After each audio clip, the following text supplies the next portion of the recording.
Hello, children. How are you all? Are you studying in your home? I guess you are. You must always study, right, children? So today we will be learning about an interesting topic. What is that? It is about near and far.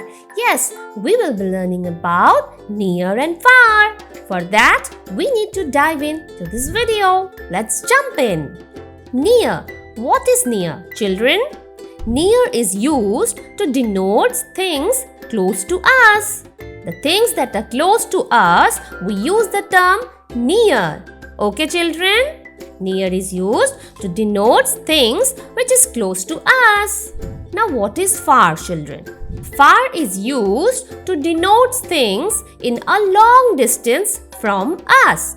Far is used to denote the things in a long distance from us. The things that are in a distance from us, we use the term far. Okay, children? I hope you have understood now what is near and far. Let's understand with the help of example. Look here. This is a boy, right? And here this is a ball. And here that is a chair. Right, children? Here the ball is near to the boy. Right, children? So we will use the term near here because the ball is near. The ball is close to the boy. That is why we will use near here. The ball is near to the boy. Now look at the chair. The chair is in a long distance from the boy, right? The chair is in a distance. So what we will use? Here we will use far. The chair is far from the boy.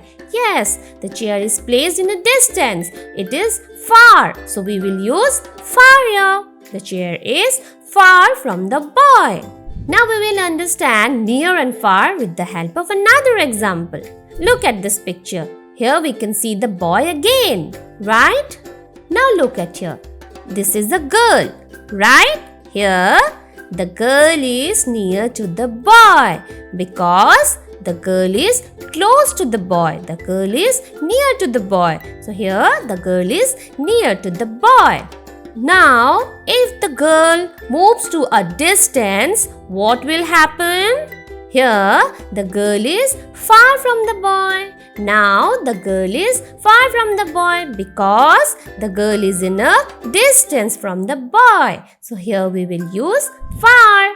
Always remember, kids, near is used when something is close to us and far is used when something is in a distance from us. I hope you have understood what is near and far, children. If not, then repeat this video again and do practice at home what is near and what is far, or how to identify which is near and which is far from us. Till then, we will be seeing you into another interesting topic. Till then, take care.